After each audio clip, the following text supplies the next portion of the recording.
নমস্কার বন্ধুরা, আজকের এই ভিডিওতে আমরা আলোচনা করব ভারতের ইতিহাসের এক গুরুত্বপূর্ণ অধ্যায় সুলতানি যুগ, যেটি 1206 খ্রিস্টাব্দ থেকে 1526 খ্রিস্টাব্দ অবধি এগিয়েছে। এই দীর্ঘ সময়ে ভারত শুধু রাজনৈতিকভাবেই নয়, সামাজিক, অর্থনৈতিক ও সাংস্কৃতিক দিক থেকেও আমূল পরিবর্তনের মধ্য দিয়ে যায়।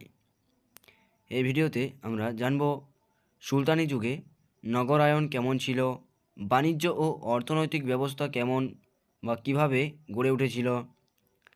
তৃতীয়ত, ভাষা, সাহিত্য ও ইতিহাস চর্চার বিকাশ। চতুর্থত, শিল্পকলা ও স্থাপত্যের রূপ। তারপর জানব সবচেয়ে গুরুত্বপূর্ণ জিনিস, যেটি হিন্দু মুসলিম সমন্বয়ের চরিত্র। চলুন শুরু করা যাক।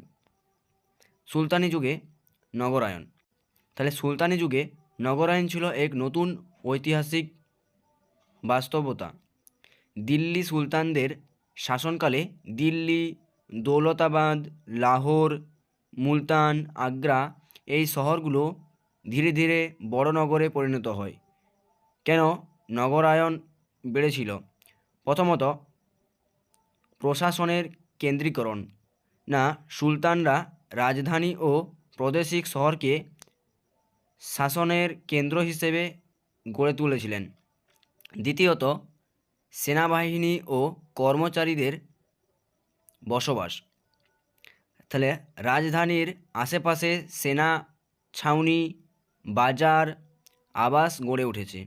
তৃতীয়ত, কারিগর ও শিল্পীদের আগমন। তাহলে মসজিদ, দুর্গ, প্রাসাদ নির্মাণে বহু হিন্দু ও মুসলিম কারিগর শহরে বসবাস শুরু করে। এই সময় শহরে বড় বাজার, সরাইখানা, মসজিদ, মাদ্রাসা, দুর্গ গড়ে উঠেছে।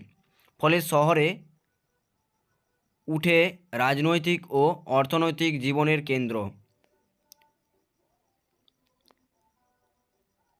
বাণিজ্য ব্যবস্থা ও অর্থনীতি। তাহলে সুলতানি যুগের অর্থনীতি ছিল মূলত বাণিজ্য নির্ভর। প্রথমত, অভ্যন্তরীণ বাণিজ্য।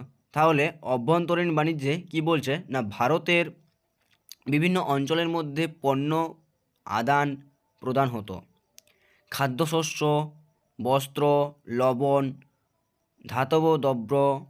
তাহলে স্থলপথ ও নদীর পথ দুটোই, স্থলপথ বা জলপথ, সে দুটোই ব্যবহৃত হতো।